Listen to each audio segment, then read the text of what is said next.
Doctor صاحب آپ نے بہت اچھا سوال کیا. اب اس پر ایک آپ واقعہ سنیں.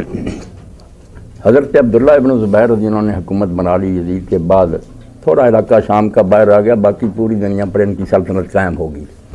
تو کوفہ بھی ان کے پاس تھا، وہاں ایک صحابی گورنر تھے حضرت عبداللہ بن یزید الختمی رضی اللہ تعالیٰ عنہ. اب ان کے زمانہ عمارت میں وہاں ایک شیعہ فوت ہوا، جو چھپا شیعہ نہیں تھا، بہت بدنام. ہم راوی کہتے ہیں وہ کذاب ہے، ایسا ہار ساور، مگر حدیث کا راوی ترمذی وغیرہ سب میں وراثت کے علم میں ساری امت اس کی محتاج. جو کذاب بھی کہتے ہیں وہ کہتے ہیں یار علم وراثت ساری امت نے حارث سے سیکھا. اب وہ مر گیا، وصیت کی اس نے کہ میرا جنازہ حضرت عبداللہ بن یزید پڑھائیں. تو حضرت عبداللہ بن یزید نے جنازہ بھی پڑھایا، لحد پر بیٹھے اور اس کی میت کو سنت بتانے کے لیے پانتی کی طرف رکھا. ہم قبلہ کی طرف رکھتے ہیں، میت کو ادھر کی طرف سے اتارتے ہیں. سنت یہ نہیں ہے، یہ ہمارے یہاں صرف رواج ہے.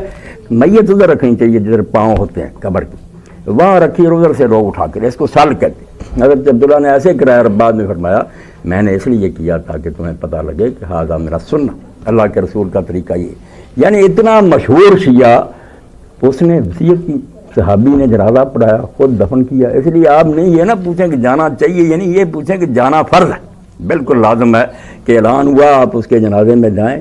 یہ سب باتیں بھول جائیں، وہ اہل تشیع یا اہل سنن، اسی نے تو برباد کیا. جنازے میں شامل طریقہ کیا مختلف آپ سن لیں. اب ہمارے ہاں جو حدیث ہیں بخاری ہے مسلم، اس میں پڑھ لے آدمی، دین کی واقعی نہیں. ڈاکٹر صاحب اس لیے پریشان ہوتے کیا کہ وہ 5 تکبیریں کہیں گے. یہاں بھی صحابی رسول نے 5 تکبیریں حضرت زید بن ارقم نے کہیں، اور بعد میں کہا یہ نہ کہنا میں بھول گیا ہوں، میں نے رسول اللہ کو 5 کہتے بھی سنا. اسی لیے امام احمد بن حنبل فرماتے تیرا امام جب تک تکبیریں کہتا رہے اس کے ساتھ تکبیریں کہتا جا، کوئی بات نہیں. کبر ما کبر الامام، 5 کہے 6 کہے. امام بخاری لکھتے ہیں کہ اگر بدری صحابی کوئی فوت ہوتا تھا تو حضرت علی رضی اللہ عنہ اس کے جنازے پر 6 تکبیریں کہتے تھے. اگر عام صحابی کی موت ہوتی 5 کہتے تھے، اور اگر عوام میں سے کوئی فوت ہوتا 4 کہتے تھے. 4 سے لے کر ڈاکٹر صاحب 9 تک تکبیریں آئی ہیں. رسول اللہ نے بھی کہی ہیں، صحابہ نے بھی. اس لیے کہتا جائے.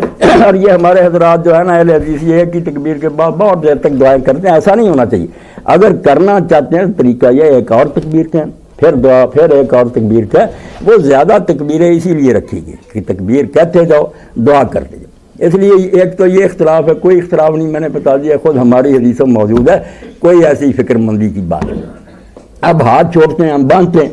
یہ بھی آپ حیران ہوں گے کہ امام ترمذی لکھتے ہیں کہ عبداللہ ابن مبارک اتنا بڑا امام، عالم، اماموں کا استاد، وہ کہتا کہ میرے نزدیک بھائی دوسری نمازوں میں باندھنے ثابت ہوئے ہیں، جنازے کی نماز میں کوئی صحیح روایت نہیں آئی کہ حضور نے ہاتھ باندھے. یہ تو کھڑے کھڑے ایک دعا ہے، نہ اس میں رکوع ہے نہ سجدہ، کوئی نماز ہے. وہ کہتے ہیں اس میں کھڑے کھڑے بس کھلے ہاتھ سے دعائیں کرتے. میں صرف حوالہ دے رہا ہوں، کسی نے کھول جائے بے شک میں باندھتا ہوں بتاؤں کہ یہ باتیں ڈاکٹر صاحب کچھ نہیں، جن کی وجہ سے یہ ٹکڑے ہوئے نا، رائی وزن بھی نہیں ان میں. اور جنازے کے بعد وہ سلام نہیں کہتے. جب 5ویں تکبیر کہتے ہیں، 5واں اللہ اکبر ہوا، جنازہ ختم ہوا. اب یہ ہم پڑھتے ہیں کہ حضرت ابو ہریرہ ہی کہتے ہیں کہ رسول اللہ کے بعد صحابہ کرام نے اس کو چھوڑ دیا، سلام نہیں ہوتا تھا. اور اگر ہوتا بھی تھا تو ابن عمر کہتے ہیں بالکل آہستہ، امام کو پتہ چلتا تھا، لوگوں کو نہیں پتہ چلتا. اس لیے گھبرائیں کوئی نہ، جب بھی ہو جائیں دعائیں کریں. وہ آپ کے لیے دعائیں کریں، کیوں ایک دوسرے سے جدا؟ ہاں، اتحاد بڑھے نماز کے لیے. آپ حیران ہوں گے ڈاکٹر صاحب کہ جب مؤتمر عالم اسلامی ہوئے نا، یہ فلسطین ابھی بنا اسرائیل، تو وہاں جو مفتی اعظم تھے نا محمد امین الحسینی رحمۃ اللہ علیہ، اب وہ اہل سنت تھے، انہوں نے سارے عالم اسلام کے علماء کو بلایا. ایران عراق سے شیعہ بھی تھے. جب نماز کا وقت آیا تو انہوں نے آغا شرف الدین موسوی شیعہ مجتہد تھے، ان کو نماز کے لیے آ گئے. انہوں نے کہا اگر ہم نماز نہیں اکٹھے پڑھ سکتے کیا اسرائیل کو بتائیں گے کہ مسلمان ایک.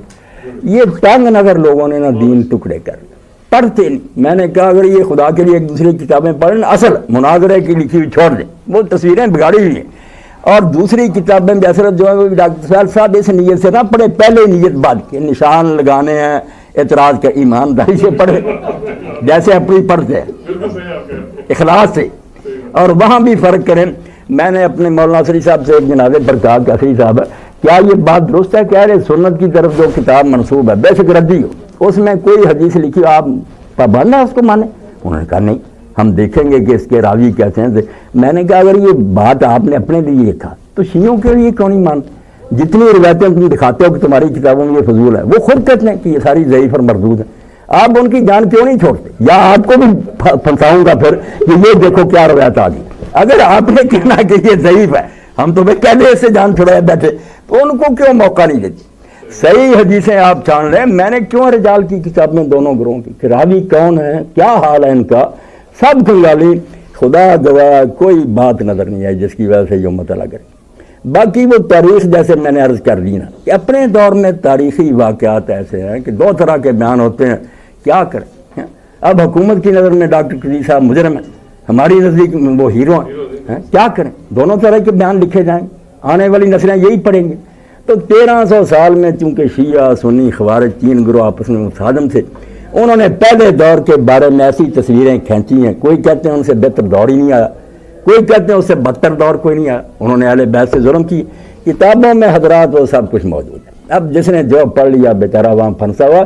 کوئی کافر نہیں مرنا چاہتا، کسی کی نہیں یہ دوزخ میں جانے کی نہیں، مجبوری ہے. سب ہونا یہ چاہیے کہ اہل علم اکٹھے ہو کر ذرا تسلی سے ایک دوسرے کی بات سن لیا کر، اتفاق ہو نہ بھی ہو تو ایک دوسرے کو اپنی رائے پر قائم رہنے دے، کوئی بات